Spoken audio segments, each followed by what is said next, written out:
Assalamualaikum warahmatullahi wabarakatuh.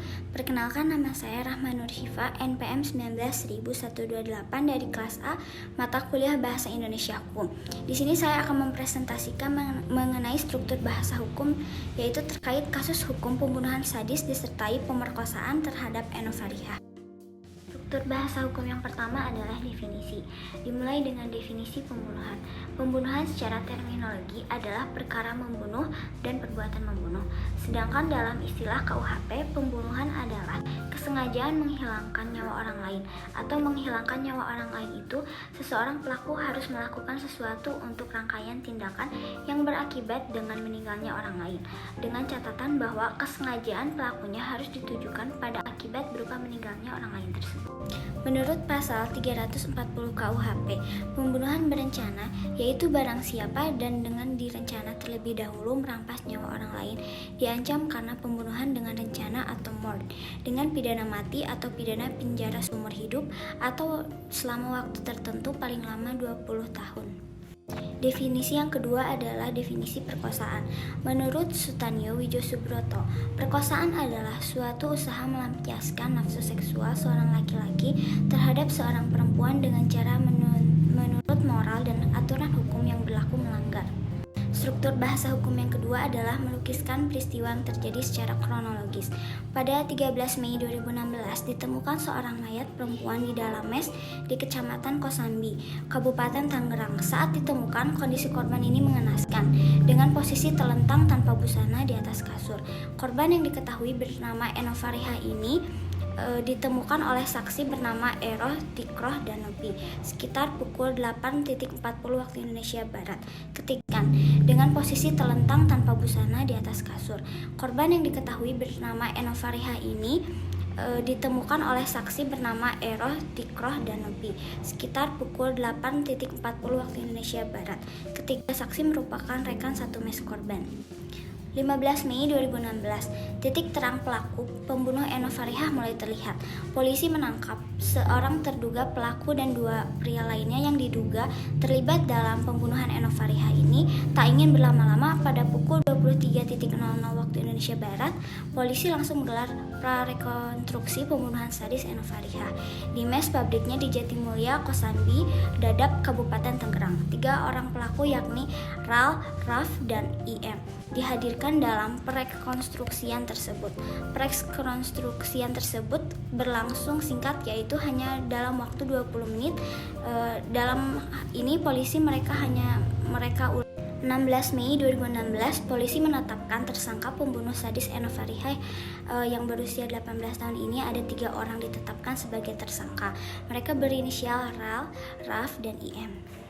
Pada 17 Mei 2016, Polda Metro Jaya menggelar rekonstruksi kasus pembunuhan sadis Eno Farihah di lokasi, yaitu di Jatimulya, Dadap, Kosambi, Kabupaten Tangerang. 3 tersangka ini dihujani caci maki dari warga yang geram. Sebelum masuk ke adegan inti, ketiga tersangka tersebut mempraktikkan adegan di luar mes korban. Di depan gerbang mes tubuh tersangka sebelum membunuh korban sampai akhirnya masuk ke dalam mes dan membunuh korban itu. Mereka sebelum membunuh, tersangka Arif terlebih dahulu memperkosa Eno. Tidak sendiri, Arif dibantu oleh 2 tersangka lainnya, yaitu oleh Imam dan Ral. Pada 7 Juni 2016, Ral menjalani sidang perdana. Dalam sidang tersebut, teman-teman Eno dihadirkan sebagai saksi. Pada 16 Juni 2016, salah satu pembunuh Eno atau Ral divonis 10 tahun penjara. Ral merupakan tersangka pertama yang divonis.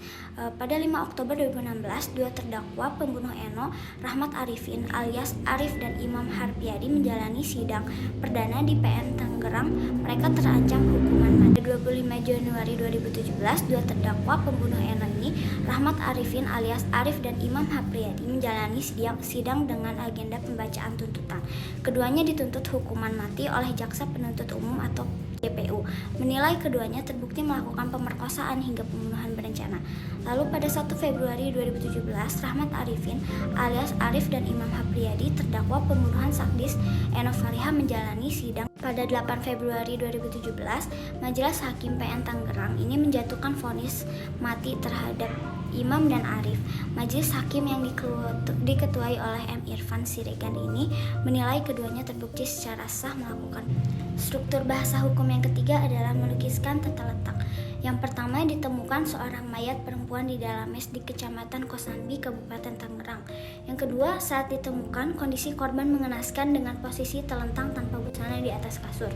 Yang ketiga, polisi langsung menggelar rekonstruksi pembunuhan sadis Eno Farihah di mes di pabriknya di Jatimulya, Kosambi, Dadap, Kabupaten Tangerang.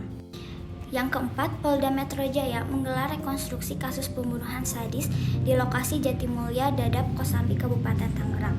5. Dua terdakwa pembunuh Eno, Rahmat Arifin alias Arif dan Imam Hapriyadi menjalani sidang perdana di PN Tangerang. Struktur bahasa hukum yang keempat adalah melukiskan hal yang umum dan yang khusus.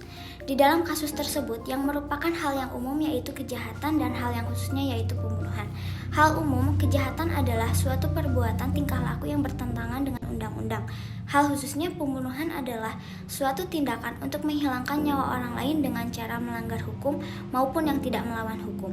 Pembunuhan biasanya dilatar belakangi oleh berbagai macam motif, misalnya politik, kecemburuan, dendam, membela diri, dan sebagainya.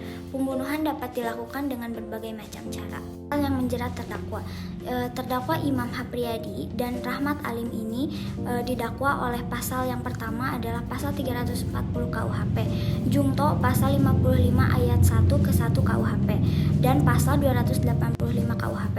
Bahwa dari uraian pertimbangan unsur-unsur dari pasal 340 KUHP Jungto pasal 55 ayat 1 ke 1 KUHP dan pasal 285 KUHP yang dipertimbangkan tersebut secara keseluruhan telah terbukti dan telah terpenuhi, dan pada dari diri terdakwa tidak pula ditemukan adanya alasan yang dapat mengecualikan hukuman, baik alasan pembenar maupun pemaaf, maka kepada terdakwa sudah selayaknya dan sepatutnya dijatuhi hukuman yang setimpal atas perbuatannya.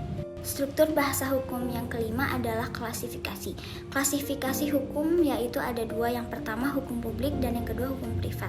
Di dalam kasus ini yang berupa kejahatan berarti termasuk ke dalam ranah hukum pidana.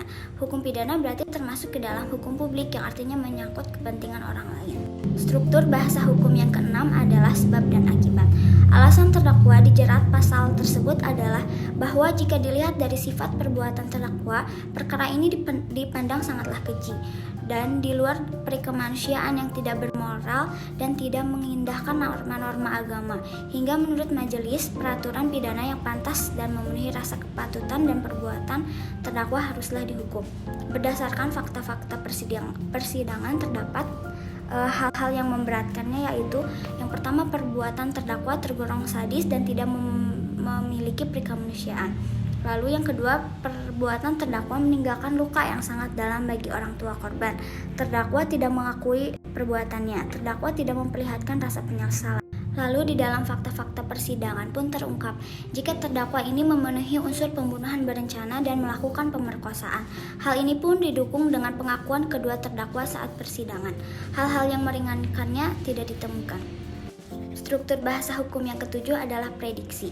Di sini ada terdapat dua prediksi. Yang pertama itu dari seorang sarjana pendidikan, Jojo Simatupang, memprediksi bahwa korban mungkin memberontak dan mencoba melawan. Yang kedua dari Direktur Reskrimum Polda Metro Jaya, Kombes Krisna Murti, mengatakan sejak dirinya polisi dan menangani kasus pembunuhan, maka kasus Eno ini diduga yang paling sadis. Struktur bahasa hukum yang kedelapan adalah pendapat pribadi. Saya pikir putusan pengadilan ini sudah tepat dengan dasar hukum terdakwa terbukti melanggar pasal 340 KUHP tentang pembunuhan berencana, Jungto pasal 55 ke 1 KUHP. Keduanya dijerat dengan pidana mati. Dalam pertimbangannya, majelis hakim menilai jika perbuatan terdakwa termasuk keji dan menimbulkan luka yang mendalam bagi keluarga korban. Menurut hakim, terdakwa pun tidak mengakui perbuatannya serta tidak menunjukkan rasa penyesalan. Maka menurut hakim Irfan, untuk pertimbangan yang meringankan tidak ada. Menurut jaksa penuntut umum Iqbal Hajarti mengatakan putusan hakim tersebut sudah sesuai dengan tuntutan yang disampaikan. Iqbal menilai hukuman tersebut merupakan bentuk keadilan bagi masyarakat. Putusan yang sesuai adalah putusan yang dengan didasari oleh rasa keadilan. Cukup sekian yang dapat saya sampaikan di dalam presentasi kali ini. Mohon maaf apabila ada kesalahan dan kekurangan. Wassalamualaikum warahmatullahi wabarakatuh.